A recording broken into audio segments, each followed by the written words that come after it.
Joseph Vijay எனும் நான்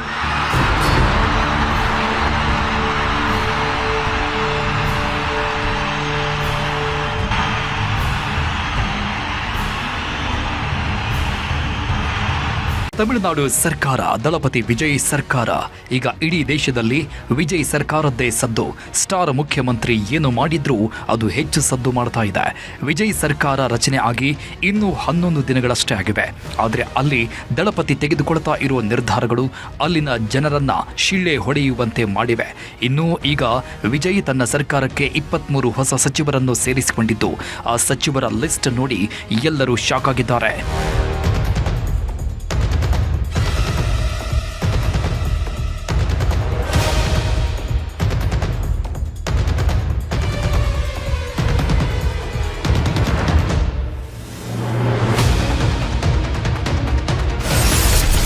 ದಳಪತಿ ವಿಜಯ್ ಸರ್ಕಾರಕ್ಕೆ 23 ಹೊಸ ಸಚಿವರು.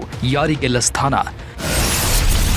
ದಲಿತರು, ಮಹಿಳೆ, ಅಲ್ಪಸಂಖ್ಯಾತರು ಸರ್ವರ ಸರ್ಕಾರಕ್ಕೆ ಮನ್ನಣೆ ಕೊಟ್ರ. ಮತ್ತೆ ತಮಿಳುನಾಡು ಗೀತೆ ವಿವಾದ. ವಿಜಯ್ ವಿರುದ್ಧ ಡಿಎಂಕೆ ಆಕ್ರೋಶ ಯಾಕೆ? ಚುನಾವಣೆಗೆ ಮುಂಚೆ ಏನೆಲ್ಲ ಹೇಳಿದ್ರು, ಯಾವ ರೀತಿ ಮಾತಾಡಿದ್ರು, ಯಾರಿಗೆಲ್ಲ ಮಾನ್ಯತೆ ಕೊಡ್ತೀವಿ ಅಂತ ಹೇಳಿದ್ರು, ಅದನ್ನೇ ಈಗ ದಳಪತಿ ವಿಜಯ್ ಮಾಡ್ತಾ ಇದ್ದಾರೆ. ಸರ್ಕಾರ ರಚನೆಯನ್ನು ಸಚಿವ ಸಂಪುಟದಲ್ಲೂ ಮಹಿಳೆಯರು, ದಲಿತರಿಗೆ ಆದ್ಯತೆ ಕೊಟ್ಟಿದ್ದಾರೆ. ಸರ್ಕಾರ ರಚನೆ ಆದ ದಿನವೇ 10 ಮಂದಿಗೆ ಸಚಿವ ಸ್ಥಾನ ಕೊಟ್ಟಿದ್ದ ಸಿಎಂ ವಿಜಯ್ ಈಗ ಮತ್ತೆ 23 ಮಂದಿಯನ್ನ ತಮ್ಮ ಸಂಪುಟಕ್ಕೆ ಸೇರಿಸಿಕೊಂಡಿದ್ದಾರೆ. ತಮ್ಮ ಸಚಿವ ಸಂಪುಟದಲ್ಲಿ ಮಹಿಳೆಯರು, ದಲಿತರಿಗೆ ಹೆಚ್ಚಿನ ಆದ್ಯತೆ ಕೊಟ್ಟಿದ್ದಾರೆ.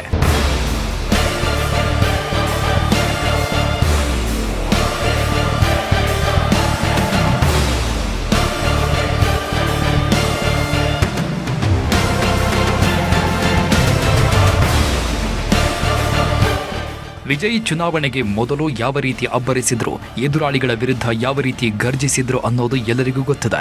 ಪ್ರತಿ ಸಭೆಯಲ್ಲೂ, ಪ್ರತಿ ವೇದಿಕೆಯಲ್ಲೂ ಅವರು ತಮ್ಮ ರಾಜಕೀಯ ಎದುರಾಳಿಗಳಿಗೆ ಟಾಂಗ್ ಕೊಡುತ್ತಲೇ ಬಂದಿದ್ರು. ಅದರಲ್ಲೂ ಆಡಳಿತ ಪಕ್ಷ ಡಿಎಂಕೆಯನ್ನ, ಆಗ ಸಿಎಂ ಆಗಿದ್ದ ಸ್ಟಾಲಿನನ್ನ ವಿಜಯ್ ಬಯ್ಯದ ಮಾತುಗಳೇ ಇಲ್ಲ. ಅವರು ಭ್ರಷ್ಟಾಚಾರ ಮಾಡಿದ್ದಾರೆ, ಅಭಿವೃದ್ಧಿ ಮಾಡಿಲ್ಲ, ಅವರು ತಮಿಳುನಾಡಿನ ಜನರಿಗೆ ಮೋಸ ಮಾಡಿದ್ದಾರೆ ಅಂತ ಪಕ್ಕಾ ಅನುಭವಿ ರಾಜಕಾರಣಿ ರೀತಿ ಮಾತಾಡಿದ್ರು.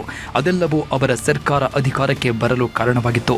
ಈಗ ಅವರು ಸಂಪುಟ ರಚನೆ ಮಾಡಿಕೊಳ್ಳುವಲ್ಲೂ ಭಾರಿ ಲೆಕ್ಕಾಚಾರ ಮಾಡಿದ್ದಾರೆ. ತಮ್ಮ ಸರ್ಕಾರಕ್ಕೆ ಯಾವುದೇ ಸಮಸ್ಯೆ ಬರದಂತೆ, ಹಾಗೆ ತಾವು ಮಾತಾಡಿದ ಮಾತುಗಳಿಗೂ ಧಕ್ಕೆ ಬರದಂತೆ ಕ್ಯಾಬಿನೆಟ್ಗೆ ಸಚಿವರನ್ನ ಆಯ್ಕೆ ಮಾಡಿಕೊಂಡಿದ್ದಾರೆ.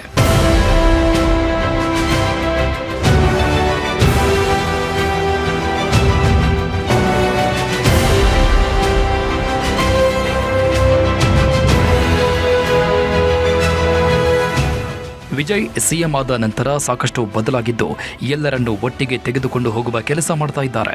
ತಮ್ಮ ಸರ್ಕಾರಕ್ಕೆ ಯಾರೆಲ್ಲ ಬೆಂಬಲ ಕೊಟ್ಟಿದ್ರೋ ಅವರನ್ನೆಲ್ಲ ತಮ್ಮೊಟ್ಟಿಗೆ ಸೇರಿಸಿಕೊಂಡು ಸರ್ಕಾರ ರಚನೆ ಮಾಡ್ತಾ ಇದ್ದಾರೆ. ಮೊದಲಿಗೆ ಟಿಬಿಕೆ ಬೆಂಬಲಿಸಿ ಡಿಎಂಕೆಯನ್ನ ದೂರ ಮಾಡಿ ಬಂದಿದ್ದು ಕಾಂಗ್ರೆಸ್ನ 5 ಶಾಸಕರ ಆಗಮನದಿಂದ ದಳಪತಿ ವಿಜಯ್ ಆತ್ಮವಿಶ್ವಾಸ ಹೆಚ್ಚಾಗಿತ್ತು. ಹಾಗಾಗಿ ಕಾಂಗ್ರೆಸ್ನ 2 ಶಾಸಕರಿಗೆ ವಿಜಯ್ ಸರ್ಕಾರದಲ್ಲಿ ಸಚಿವ ಸ್ಥಾನ ಸಿಕ್ಕಿದೆ. ಇನ್ನು ಈ ಹಿಂದೆ ಡಿಸಿಎಂ ಸ್ಥಾನಕ್ಕೆ ಬೇಡಿಕೆ ಇಟ್ಟಿತ್ತು ಅಂತ ಹೇಳಲಾದ ವಿಸಿಕೆ ಪಕ್ಷಕ್ಕೂ ಈಗ ಒಂದು ಸಚಿವ ಸ್ಥಾನವನ್ನ ಕೊಡಲಾಗಿದೆ. ಅದೇ ರೀತಿ ಯಾವುದೇ ಷರತ್ತು ಹಾಕದೆ ಬೆಂಬಲಿಸಿದ ಮುಸ್ಲಿಂ ಲೀಗ್ ಪಕ್ಷಕ್ಕೂ ಒಂದು ಸ್ಥಾನವನ್ನ ಮೀಸಲಿಡಲಾಗಿದೆ.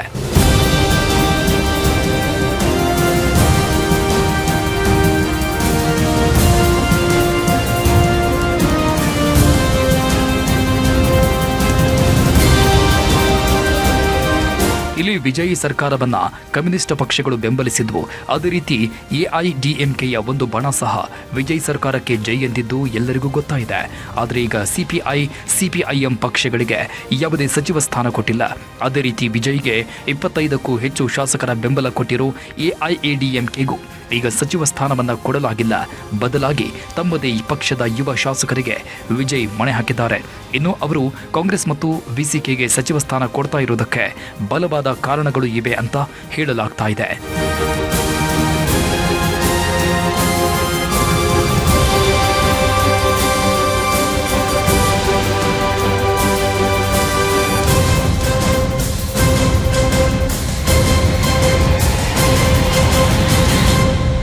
ವಿಜಯ್ ಸರ್ಕಾರಕ್ಕೆ ಈಗ ಭಾರಿ ಬೆಂಬಲ ಸಿಕ್ಕಿದೆ. ಕರೆಯದೆ ಇದ್ರೂ ಒಂದಷ್ಟು ಶಾಸಕರು ವಿಜಯ್ಗೆ ಜೈ ಎಂದಿದ್ದಾರೆ.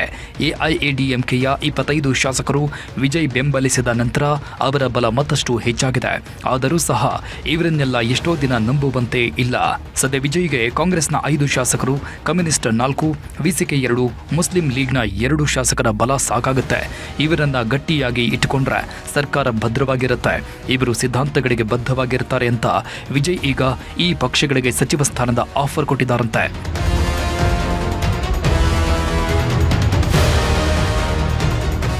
ಇನ್ನು 25 ಶಾಸಕರ ಬೆಂಬಲ ಕೊಟ್ಟರು. ಎಐಎಡಿಎಂಕೆಯ ಶಾಸಕರಿಗೆ ಸಚಿವ ಸ್ಥಾನ ಕೊಡದಿರಲು ಕಾರಣ ಇದೆ. ಅವರು ಯಾವುದೇ ಬೇಡಿಕೆ ಇಡದೆ ಬೇಷರತ್ತಾಗಿ ಬೆಂಬಲ ಕೊಟ್ಟಿದ್ದಾರೆ. ಅಲ್ಲದೆ ಅವರು ಯಾವಾಗ ಬೇಕಾದರೂ ತಮ್ಮ ಬೆಂಬಲ ವಾಪಸ್ ಪಡೆಯುವ ಸಾಧ್ಯತೆ ಇದೆ. ಎಐಎಡಿಎಂಕೆಯ ಪಳನಿಸ್ವಾಮಿ ಬಣ ಯಾವಾಗ ಬೇಕಿದ್ರೂ ಇವರ ಮೇಲೆ ತಿರುಗಿ ಬಿದ್ದು ಕೇಸ್ ಹಾಕಬಹುದು ಅಥವಾ ಬಿಜೆಪಿ ಮತ್ತೆ ಎಐಎಡಿಎಂಕೆಯನ್ನ ಒಂದು ಮಾಡಬಹುದು. ಅದಕ್ಕೆ ಅವರನ್ನ ನಂಬಿ ಕೋರೋದಕ್ಕಾಗಲ್ಲ ಅಂತ ವಿಜಯ್ ತಮ್ಮದೇ ಸಿದ್ಧಾಂತ ಇರೋ ಪಕ್ಷಗಳನ್ನ ಸರ್ಕಾರಕ್ಕೆ ಸೇರಿಸಿಕೊಂಡು ಗಟ್ಟಿಯಾಗುವ ಪ್ರಯತ್ನ ಮಾಡ್ತಾ ಇದ್ದಾರೆ.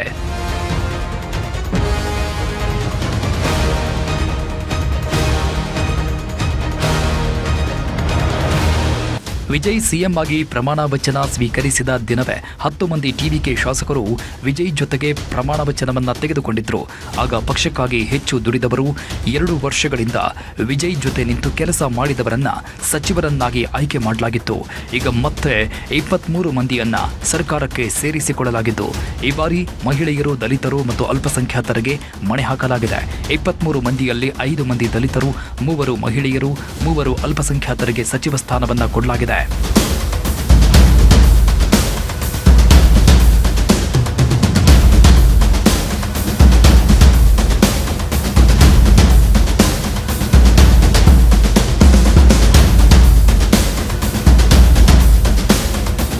ವಿಜಯ್ ಅಧಿಕಾರಕ್ಕೆ ಬರುವ ಮೊದಲೇ ತಮ್ಮದು ಅಂಬೇಡ್ಕರ್ ಪೆರಿಯಾರ್ ಸಿದ್ಧಾಂತ.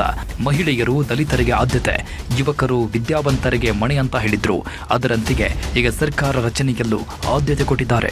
ತುಂಬಾ ಅನುಭವಿಗಳು ಮತ್ತು ಹಿರಿಯರಿಗೆ ಆದ್ಯತೆ ಕೊಡದೆ ಯುವಕರು ಮತ್ತು ವಿದ್ಯಾವಂತರಿಗೆ ಮಣೆ ಹಾಕಿದ್ದಾರೆ.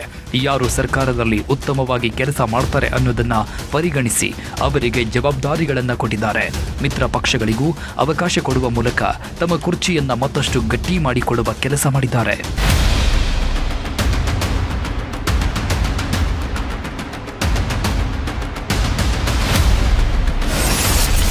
ವಿಜಯ್ ಸರ್ಕಾರದಲ್ಲಿ ಯಾರಿಗೆಲ್ಲ ಸ್ಥಾನ? ವಿಜಯ್ ಮೇ 10ರಂದು ಸಿಎಂ ಆಗಿ ಪ್ರಮಾಣ ವಚನ ತೆಗೆದುಕೊಂಡಾಗ ಅವರ ಜೊತೆಗೆ 9 ಜನ ಶಾಸಕರು ಸಚಿವರಾಗಿ ಪ್ರಮಾಣ ವಚನ ತೆಗೆದುಕೊಂಡಿದ್ರು.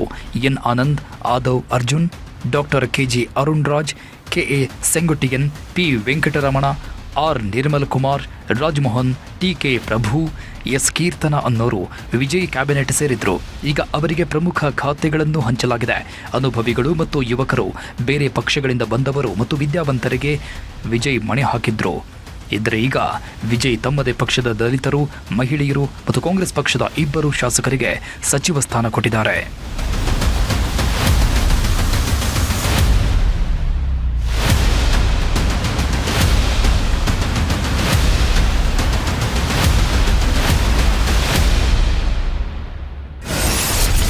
ದಳಪತಿ ಹೊಸ ಕ್ಯಾಬಿನೆಟ್ಗೆ ಯಾರೆಲ್ಲ ಸೇರಿದ್ದಾರೆ ಅಂತ ನೋಡೋದಾದ್ರೆ, ಸೇಲಂ ದಕ್ಷಿಣ ಕ್ಷೇತ್ರದ ಪಾರ್ಥಿಬನ್, ಕಿನಾತುಕಡಬು ಕ್ಷೇತ್ರದ ಶಾಸಕ ವಿಘ್ನೇಶ್, ಕೊಯಮತ್ತೂರು ಉತ್ತರ ಶಾಸಕ ಸಂಪತ್ ಕುಮಾರ್, ಅರಂಥಂಗಿ ಕ್ಷೇತ್ರದ ಶಾಸಕ ಮೊಹಮ್ಮದ್ ಪರ್ವೇಜ್, ಕಡಲೂರು ಕ್ಷೇತ್ರದ ಶಾಸಕ ರಾಜ್ಕುಮಾರ್, ಈರೋಡ್ ಪೂರ್ವ ಕ್ಷೇತ್ರದ ಶಾಸಕ ವಿಜಯ್ ಬಾಲಾಜಿ, ಶ್ರೀರಂಗಂ ಕ್ಷೇತ್ರದ ಶಾಸಕ ರಮೇಶ್, ಕುಂಭಕೋಣಂ ಕ್ಷೇತ್ರದ ಶಾಸಕ ವಿನೋದ್ ರವಿ, ರಾಸಿಪುರಂ ಕ್ಷೇತ್ರದ ಶಾಸಕ ಲೋಕೇಶ ತಮಿಳನ್ ಸೆಲ್ವಂ, ತಾಂಬರಂ ಕ್ಷೇತ್ರದ ಶಾಸಕ ಗಿಲಿ ಶರತ್ಗೆ ಮಣೆ ಹಾಕಲಾಗಿದೆ.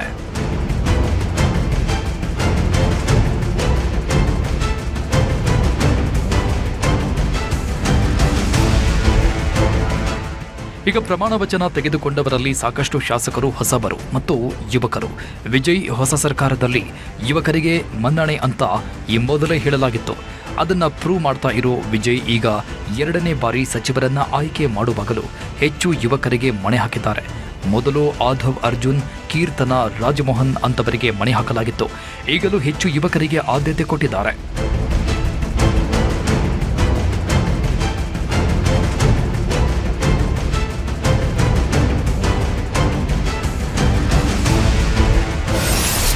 ರೀತಿ ಹೊಸ ಕ್ಯಾಬಿನೆಟ್ನಲ್ಲಿ ತಿರುವನದನೈ ಕ್ಷೇತ್ರದ ಶಾಸಕ ರಾಜು, ಕಾಂಚೀಪುರಂ ಕ್ಷೇತ್ರದ ಶಾಸಕ ರಂಜಿತ್ ಕುಮಾರ್, ವೇಲಾಚೇರಿ ಕ್ಷೇತ್ರದ ಶಾಸಕ ಕುಮಾರ್, ತೂತುಕುಡಿ ಕ್ಷೇತ್ರದ ಶಾಸಕ ಶ್ರೀನಾಥ್, ಅವಿನಾಶಿ ಕ್ಷೇತ್ರದ ಶಾಸಕಿ ಕಮಲಿ, ಕುಮಾರಪಾಳ್ಯಂ ಕ್ಷೇತ್ರದ ಶಾಸಕಿ ವಿಜಯಲಕ್ಷ್ಮಿ, ಆರ್ಕೆ ನಗರ ಕ್ಷೇತ್ರದ ಶಾಸಕ ಮರಿ ವಿಲ್ಸನ್, ರಾಜಪಾಳ್ಯಂ ಶಾಸಕಿ ಜಗದೀಶ್ವರಿ, ಅರಕ್ಕೋಂ ಶಾಸಕ ಗಾಂಧಿರಾಜ್, ಒಟ್ಟಪಿದರಂ ಕ್ಷೇತ್ರದ ಶಾಸಕ ಮದನರಾಜ್, ಶ್ರೀ ಪೆರಂಬದೂರು ಕ್ಷೇತ್ರದ ಶಾಸಕ ತೆನ್ನರಸು ಅವರಿಗೆ ಸ್ಥಾನ ಕೊಡಲಾಗಿದೆ.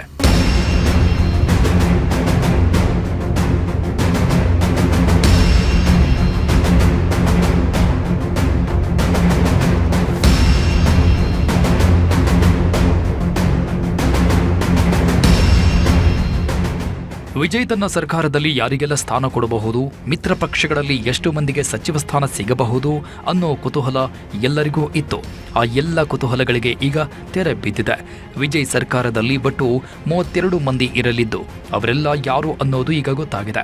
ಇನ್ನು ತಮ್ಮ ಸರ್ಕಾರದಲ್ಲಿ ಮಹಿಳೆಯರಿಗೆ ಹೆಚ್ಚು ಒತ್ತು ಕೊಟ್ಟಿರುವ ವಿಜಯ್ 4 ಮಹಿಳೆಯರಿಗೆ ಸಚಿವ ಸ್ಥಾನ ಕೊಟ್ಟಿದ್ದಾರೆ. ಮೊದಲಿಗೆ ಕೀರ್ತನಾ ಅನ್ನೋರು ಸಚಿವೆಯಾಗಿ ಆಯ್ಕೆಯಾಗಿದ್ರು. ಈಗ ಮತ್ತೆ 3 ಮಹಿಳೆಯರು ವಿಜಯ್ ತಮ್ಮ ಕ್ಯಾಬಿನೆಟ್ಗೆ ಸೇರಿಸಿಕೊಂಡಿದ್ದಾರೆ. ಆ ಮೂಲಕ 32 ಸ್ಥಾನಗಳಲ್ಲಿ 4 ಮಹಿಳೆಯರನ್ನ ಸೇರಿಸಿದ್ದಾರೆ.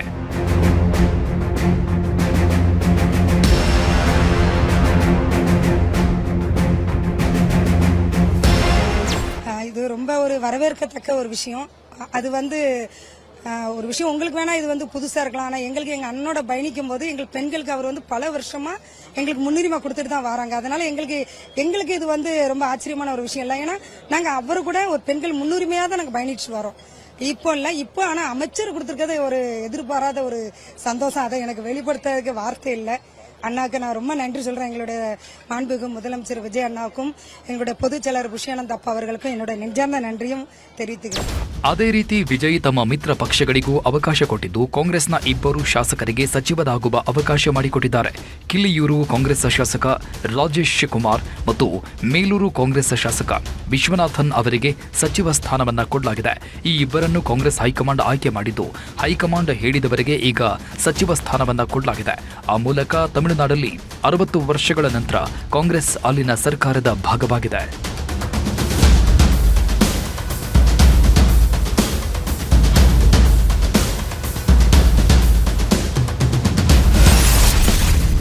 ವರ್ಷಗಳ ನಂತರ ತಮಿಳುನಾಡಲ್ಲಿ ಸರ್ಕಾರದಲ್ಲಿ ಕಾಂಗ್ರೆಸ್.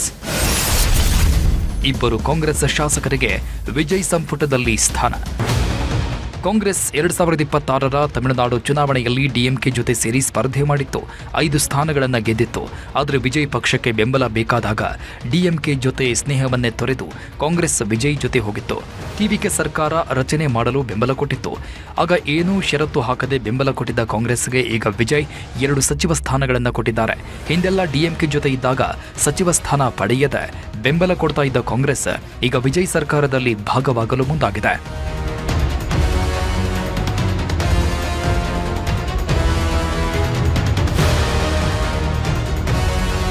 ಈ ಹಿಂದೆ 1984 ಮತ್ತು 1991ರಲ್ಲಿ ಕಾಂಗ್ರೆಸ್ 60ಕ್ಕೂ ಹೆಚ್ಚು ಸ್ಥಾನಗಳನ್ನು ತಮಿಳುನಾಡಲ್ಲಿ ಗೆದ್ದಿತ್ತು.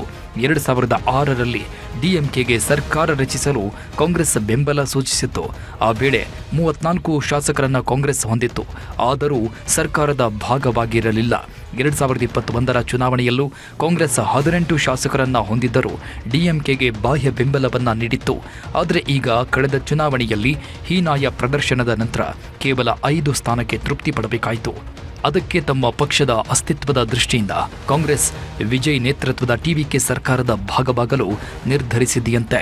ಹೌದು, ವಿಜಯ್ ಸರ್ಕಾರದ ಭಾಗವಾಗುವ ಮೂಲಕ ತಮಿಳುನಾಡಲ್ಲಿ ಕಾಂಗ್ರೆಸ್ ತನ್ನ ನೆಲೆಯನ್ನ ಭದ್ರಗೊಳಿಸಲು ಪ್ರಯತ್ನಿಸಲಿದೆ. ಇಬ್ಬರನ್ನ ಸಂಪುಟಕ್ಕೆ ಕಳುಹಿಸಿರುವ ಹಿಂದೆ ಒಂದು ದೊಡ್ಡ ಪ್ಲಾನ್ ಅಡಗಿದೆ ಅಂತ ಹೇಳಲಾಗ್ತಾ ಇದೆ. ವಿಜಯ್ ಸದ್ಯ ಜನಪ್ರಿಯತೆಯ ಉತ್ತುಂಗದಲ್ಲಿದ್ದಾರೆ. ಈ ವೇಳೆ ಸರ್ಕಾರದ ಭಾಗವಾದರೆ ಅದನ್ನ ತಮ್ಮ ಪಾರ್ಟಿಯ ಕಡೆಗೂ ಎನ್ಕ್ಯಾಶ್ ಮಾಡಿಕೊಡಬಹುದು. ಜೊತೆಗೆ ಸರ್ಕಾರದ ಭಾಗವಾದರೆ ತಮ್ಮ ಕಾರ್ಯಕರ್ತರ ನೆಲೆಯನ್ನು ಭದ್ರಗೊಳಿಸಬಹುದು ಅಂತ ಕಾಂಗ್ರೆಸ್ ಲೆಕ್ಕಾಚಾರ ಮಾಡಿದೆಯಂತೆ.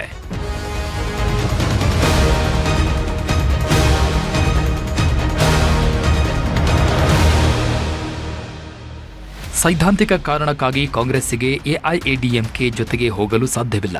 ದ್ರಾವಿಡ ಪಾರ್ಟಿಗಳ ಪ್ರಭಾವವನ್ನ ಮೆಟ್ಟಿ ನಿಂತು ವಿಜಯ್ ಅಧಿಕಾರಕ್ಕೆ ಬಂದಿದ್ದಾರೆ. ಹಾಗಾಗಿ ಟಿವಿಕೆಯೇ ಬೆಸ್ಟ್ ಅಂತ ಕಾಂಗ್ರೆಸ್ ತೀರ್ಮಾನಿಸಿದೆ. ಸದ್ಯ ತಮಿಳುನಾಡಲ್ಲಿ ಪ್ರಾದೇಶಿಕ ಪಕ್ಷಗಳ ಜೊತೆ ಗುರುತಿಸಿಕೊಳ್ಳದೇ ಹೋದಲ್ಲಿ ತಮಿಳುನಾಡು ರಾಜಕೀಯದಲ್ಲಿ ರಾಜಕಾರಣ ಮಾಡುವುದು ಕಷ್ಟ. ಹಾಗಾಗಿ ಸದ್ಯಕ್ಕೆ ಕಾಂಗ್ರೆಸ್ಸಿಗೆ ಇರುವ ಆಯ್ಕೆ ಟಿವಿಕೆ ಮಾತ್ರ. ಅದಕ್ಕೆ ವಿಜಯ್ ಜೊತೆ ಹೋಗಿದ್ದಾರಂತೆ. ಸರ್ಕಾರಕ್ಕೆ ಬಾಹ್ಯ ಬೆಂಬಲವನ್ನ ಕೊಟ್ರೆ ಬೆಂಬಲ ಯಾವತ್ತೂ ಹಿಂದಕ್ಕೆ ಪಡೆಯುತ್ತಾರೋ ಎನ್ನುವ ಭೀತಿ ವಿಜಯ್ಗೂ ಇರುತ್ತೆ. ಹಾಗಾಗಿ ಸರ್ಕಾರದ ಭಾಗವಾದರೆ ಆ ಸಮಸ್ಯೆಗಳು ಇರುವುದಿಲ್ಲ. ಈ ಎರಡೂ ಕಾರಣಕ್ಕಾಗಿ ಕಾಂಗ್ರೆಸ್ ವಿಜಯ್ ಅವರ ಸರ್ಕಾರದ ಭಾಗವಾಗಿದ್ದಾರೆ ಎಂದು ವ್ಯಾಖ್ಯಾನಿಸಲಾಗುತ್ತಿದೆ.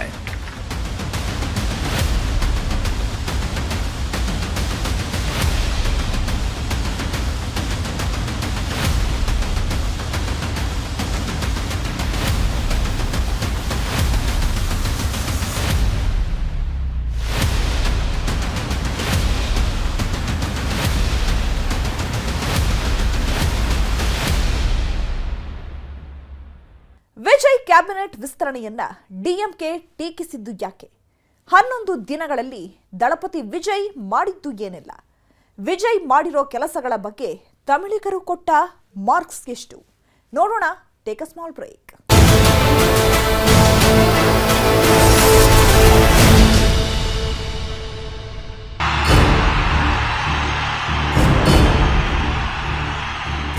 ஜோசப் விஜய் எனும் நான்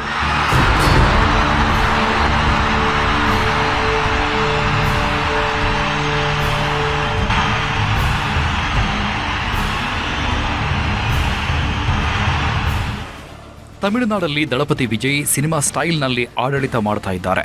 ದೊಡ್ಡ ದೊಡ್ಡ ನಾಯಕರು, ದಶಕಗಳ ಅನುಭವ ಇರೋರೆ ಮಾಡಲು ಹಿಂದೇಟು ಹಾಕಿದ್ದನ್ನ ಕೆಲವೇ ದಿನಗಳಲ್ಲಿ ಮಾಡಿ ತೋರಿಸಿದ್ದಾರೆ. ಅವರು ಮಾಡ್ತಾ ಇರೋ ಕೆಲಸಗಳನ್ನು ನೋಡಿ ಜನರು ಶಿಳ್ಳೆ ಹೊಡಿತಾ ಇದ್ರೆ, ವಿರೋಧ ಪಕ್ಷ ಡಿಎಂಕೆ ಮಾತ್ರ ವಿಜಯ್ ಸರ್ಕಾರದ ವಿರುದ್ಧ ಆಕ್ರೋಶ ವ್ಯಕ್ತಪಡಿಸ್ತಾ ಇದೆ.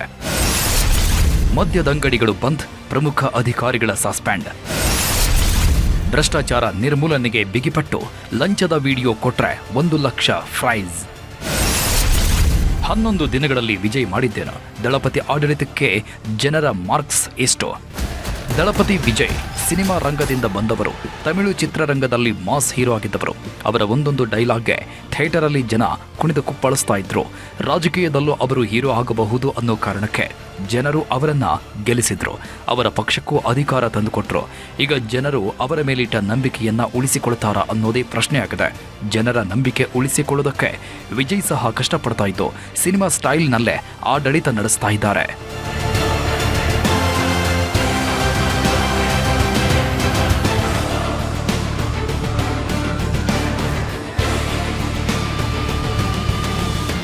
ಸಿನಿಮಾ ಸ್ಟೈಲ್ನಲ್ಲೇ ಪ್ರಮಾಣ ವಚನ ತೆಗೆದುಕೊಂಡಿದ್ದ ದಳಪತಿ ವಿಜಯ್ ಈಗ ಸಿನಿಮಾ ಸ್ಟೈಲ್ನಲ್ಲೇ ಸರ್ಕಾರವನ್ನು ನಡೆಸ್ತಾ ಇದ್ದಾರೆ.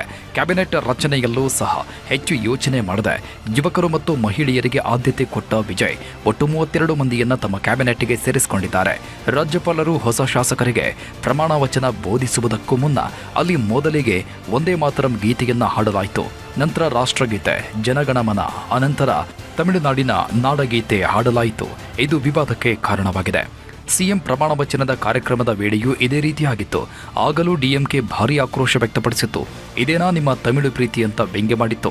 ವಿಜಯ್ಗೆ ನಾಡಗೀತೆ ಬಗ್ಗೆ ಯಾವುದೇ ಗೌರವ ಇಲ್ಲ ಅಂತ ವಿಪಕ್ಷ ಆಕ್ರೋಶ ವ್ಯಕ್ತಪಡಿಸಿತ್ತು. ಈಗ ಸಚಿವರ ಪ್ರಮಾಣ ವಚನ ವೇಳೆಯೂ ನಾಡಗೀತೆಯನ್ನ 3ನೇ ಸ್ಥಾನಕ್ಕೆ ತಳ್ಳಲಾಗಿದೆ. ಇದು ಈಗ ವಿಪಕ್ಷ ಡಿಎಂಕೆ ಕೆಂಗಣ್ಣಿಗೆ ಗುರಿಯಾಗಿದೆ. ರಾಜ್ಯಪಾಲರು ಹೇಳಿದಂತೆ ವಿಜಯ್ ಕೇಳ್ತಾ ಇದ್ದಾರೆ.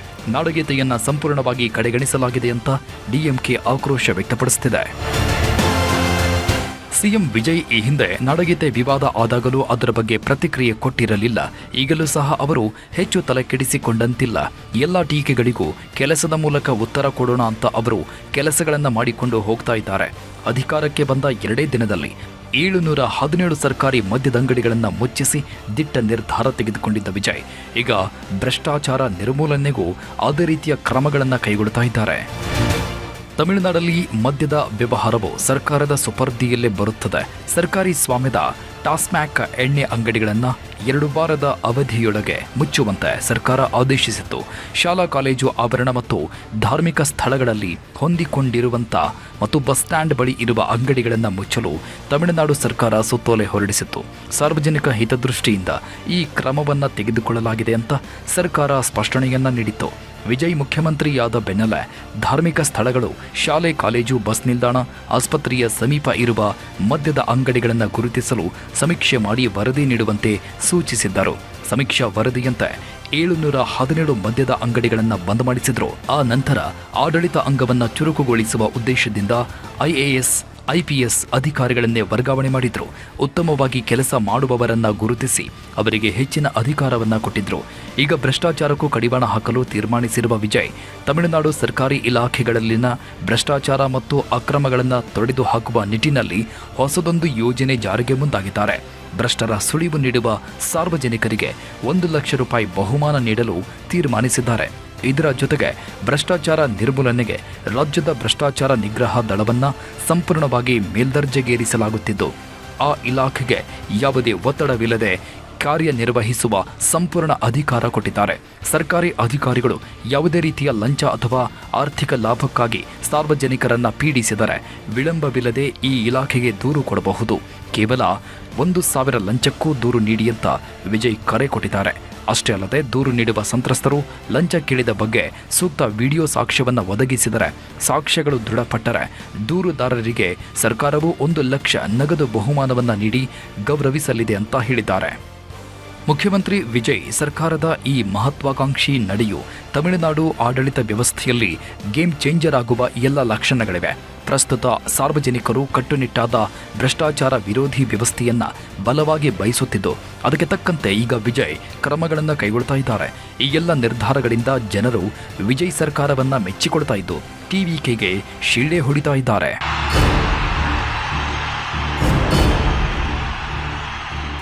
Joseph Vijay எனும் நான்